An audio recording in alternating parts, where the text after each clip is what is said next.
Hello everyone, welcome back to our course Psy 101 Introduction to Psychology. Again, I'm Mr. Philip Sintin Siloterio and I am your course instructor for this course. We are now on the third week of our learning module in this subject and we're going to discuss about the self, the concept of self. So for the self, self is the concept of who you are, the I or the me concept, and it will be discussed in different philosophical views that we're going to further discuss in this learning module. So as for Socrates, the unexamined life is not worth living. So we have to ponder on that statement, and we're going to try to answer it in our initial activity in this learning module. Now, for Socrates, only in the recognition of one's ignorance that a person can truly know oneself. And as discussed by Plato, in many of his dialogues, held that the true self of human beings is the reason or the intellect that constitutes their soul and that is separable from their body. And the core of the soul is the psyche.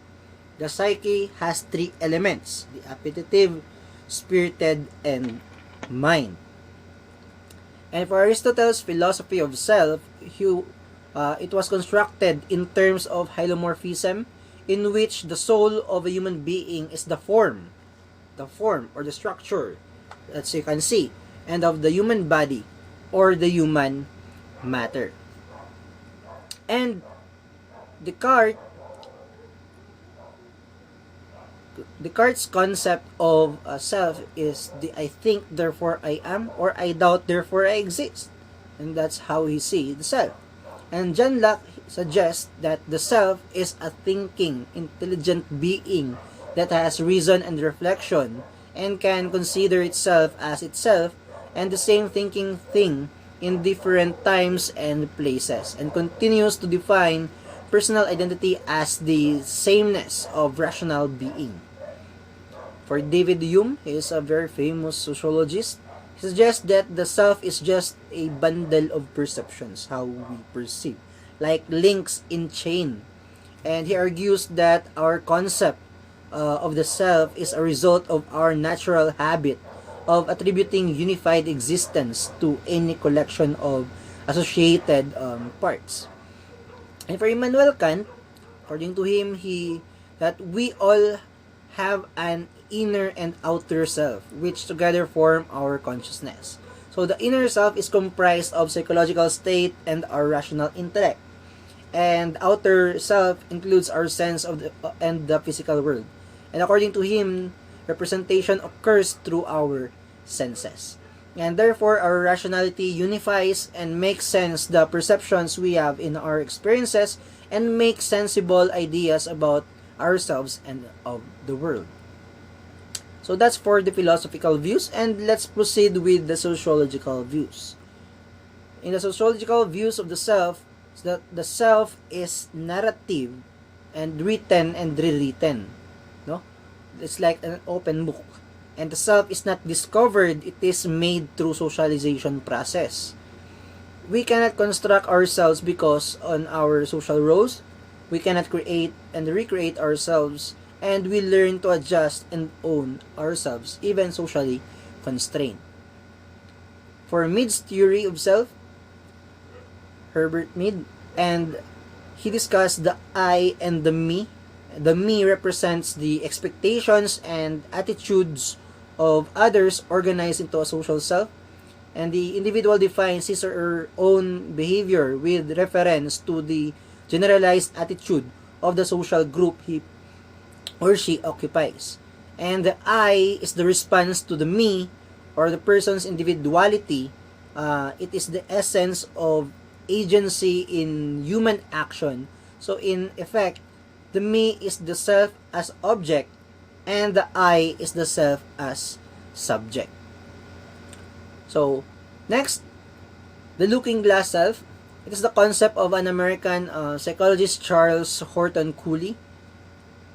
The degree of personal insecurity you display in social situation is determined by how and what you believe other people think of you. So this concept states that the person's self grows out of personal and on social interaction with others, and the view of others comes from the contemplation of personal qualities and impression of how others perceive us. So how we perceive ourselves does not come from who we really are, but rather than how we believe others see us. So that's the concept of the looking glass self. Next, the social comparison theory. That social comparison occurs when we learn about our abilities and skills, about the appropriateness and validity of our opinions about our relative social status by comparing our own attitudes, beliefs, and social behaviors with those with others. Now, these comparisons can be with anyone in the world, but the most meaningful comparison will be with someone you are similar of. And that's all for the scientific, the sociological views. Next, let's proceed with the anthropological views. They have given emphasis to the self-awareness, self and behavioral environment, and the self embedded in culture, and how culture plays a very important role in forming one's personality, and our personality is made up of our characteristics, traits, and etc. Next, psychological views. For the psychological views, the psychology of self focuses on the representation of an individual based on their experiences. So these experiences are either from home, school, or any organizations and affiliations that they are engaged in. The self is one of the most heavily researched in social and personality psychology, where concepts introduced beyond our physical attributes lies our psychological identity. Now, first in the line for the description of self in the psychological view, let's proceed with the Sigmund Freud's concept of the I, where I is the product of multiple interacting processes, systems, and schemes.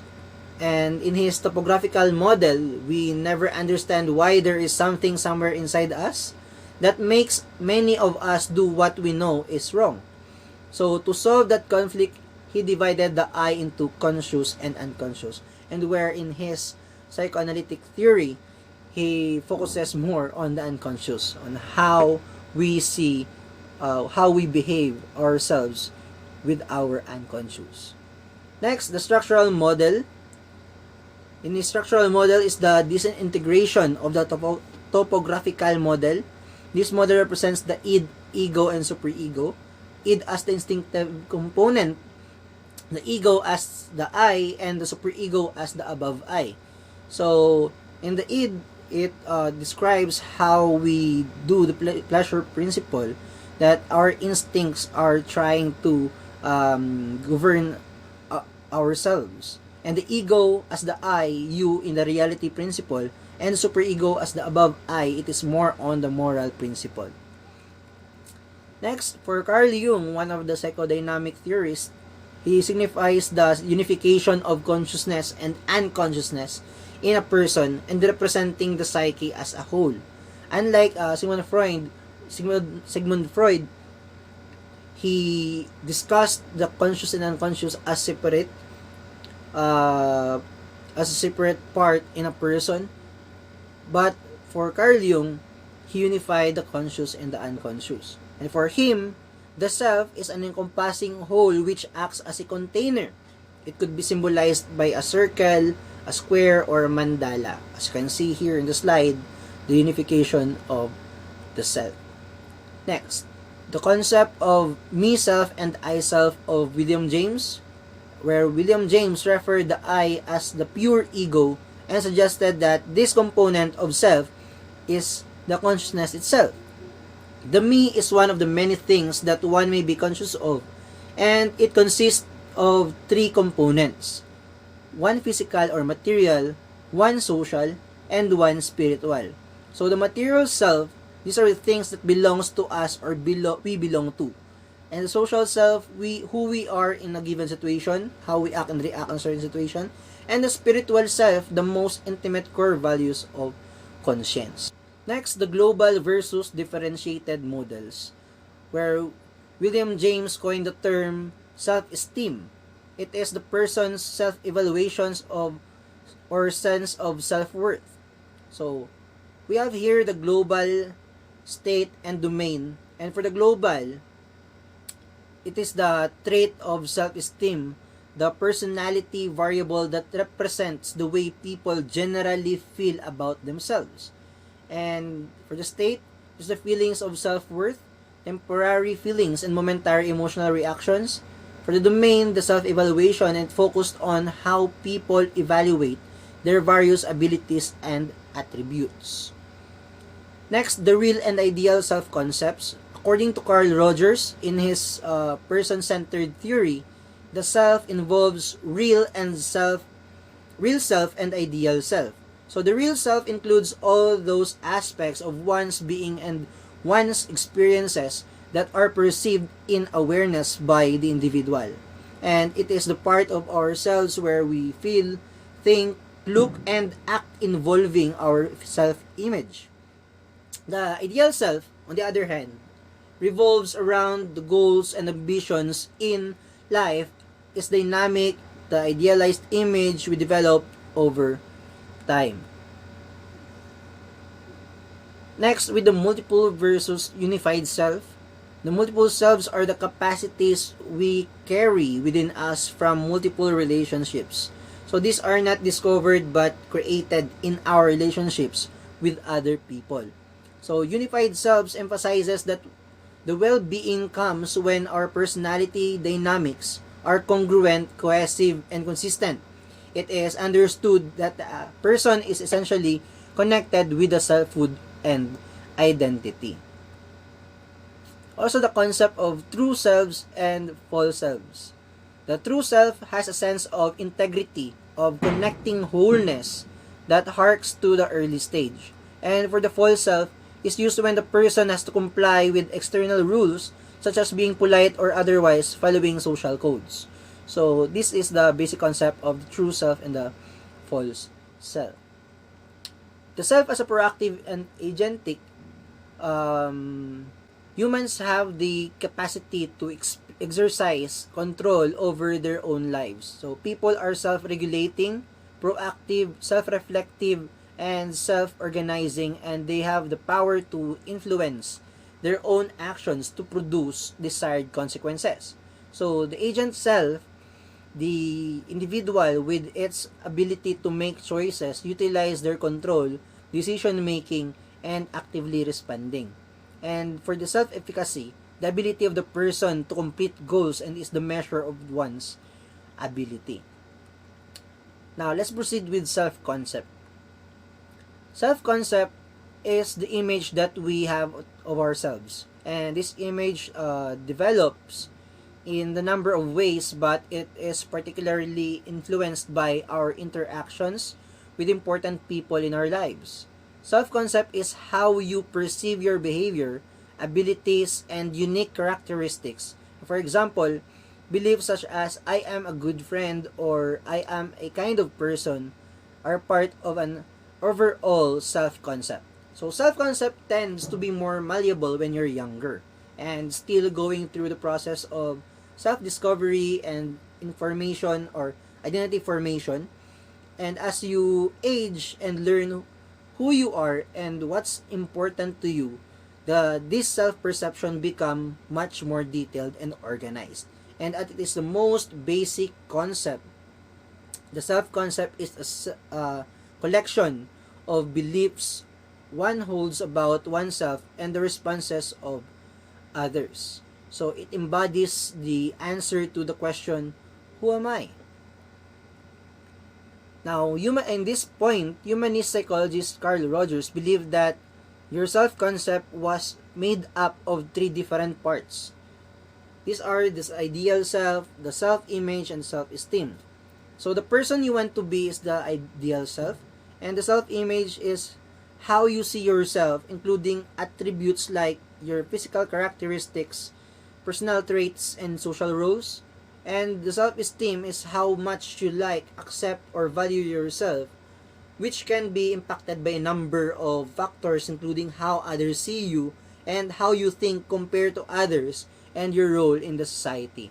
So, he also conducted this concept of the incongruence and congruence. So, there are three components of the self. We can see here, the self-image, the ideal self, and the self-esteem. So, as mentioned earlier, your self-concept is not always perfect, aligned with reality. And when it is aligned, your self-concept is said to be congruent. No? As we discussed the congruence and incongruence concept of Carl Rogers. But when there is a mismatch between how you see yourself, your self-image, and who you wish you were, your ideal self, your self-concept is incongruent. And this incongruence can negatively impact your self-esteem.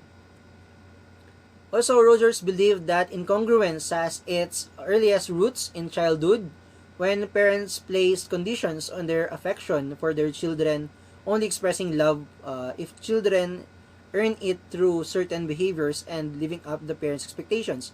And somehow it leads to basic hostility, which will lead also to anxiety. And children begin to distort the memories of experiences that leave them feeling unworthy of their parents' love.